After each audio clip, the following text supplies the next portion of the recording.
வணக்கம் மக்களே, வணக்கம். சற்று முன் கிடைத்திருக்கக்கூடிய ஒரு முக்கியமான தகவல் ஒன்றை தான் பார்க்க போகிறோம் மக்களே.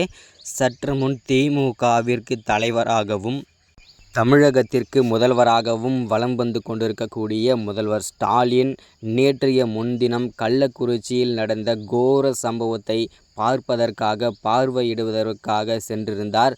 சென்றபோது அப்பகுதி மக்கள் ஸ்டாலின் காரை கண்ணாடியை உடைத்திருக்கிறார்கள். போலீஸ் படையாக குவித்திருக்கிறார்கள். என்ன காரணத்திற்காக? திமுகவின் தலைவரின் கார் கண்ணாடியை உடைத்திருக்கிறார்கள் அப்பகுதி மக்கள். கோர சம்பவம் கள்ளக்குறிச்சி மாவட்டத்தில் கோர சம்பவம் அரங்கேறி இருந்தது மக்களே. இதை பற்றின அப்டேட் தான் இந்த ஒரு காணொலியில் நம்ம தெளிவாக துல்லியமாக பார்க்க போகிறோம் மக்களே. அதற்கு முன்பாக நமது அரசியல் நியூஸ் சேனலுக்கு நீங்கள் புதிய பார்வையாளராக இருந்தீங்க அப்படின்னா மறக்காமல் நமது அரசியல் நியூஸ் சேனலை சப்ஸ்கிரைப் பண்ணி வச்சுக்கோங்க. சப்ஸ்கிரைப் பண்ண உடனேயே பக்கத்திலே ஒரு பெல் பட்டன் வரும். அதை கிளிக் பண்ணி ஆல் என்ற ஆப்ஷனில் போட்டு வச்சுக்கோங்க. தொடர்ந்து நம்ம வீடியோ போட்டோம்னா உங்களுக்கு நோட்டிஃபிகேஷன் வந்துடும் மக்களே. அதை பார்த்து தெரிஞ்சுக்க முடியும். இன்றைக்கான அரசியல் நியூஸ் என்ன, இன்றைக்கான அரசியல் அப்டேட் என்னன்றதை தெளிவாகவும் துல்லியமாகவும் தெரிஞ்சுக்க முடியும் மக்களே. அது மட்டும் இல்லாமல் வீடியோ பார்க்குற ஒவ்வொருத்தரும் மறக்காமல் வீடியோவை லைக் பண்ணி வச்சுக்கோங்க, மறக்காமல் ஷேர் பண்ணி வச்சுக்கோங்க. ஓகே, வாங்க வீடியோக்குள்ளே போகலாம்.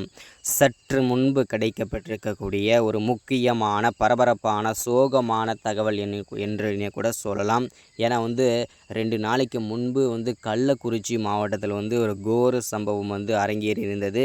எல்லாருக்குமே நியூஸ் பார்த்துருந்தீங்க அப்படின்னா தெரிஞ்சிருக்கும்னு நினைக்கிறேன். இருந்தாலும் பரவாயில்ல, திரும்ப நான் சொல்கிறேன்.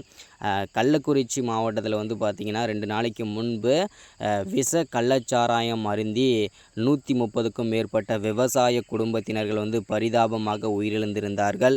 இதை பார்வையிடுவதற்காக முதல்வர் ஸ்டாலின் நேரடியாகவே சென்றிருந்தார்.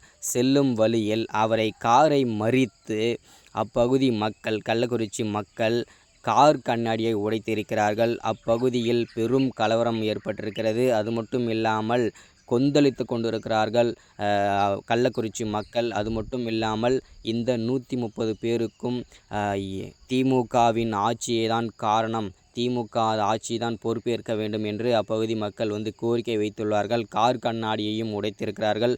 போலீஸ் குவித்திருக்கிறார்கள். குவியலாய் பார்த்திங்கன்னா பாதுகாப்பு பலப்படுத்தப்பட்டிருக்கிறது அப்பகுதியில். அது மட்டும் இல்லாமல்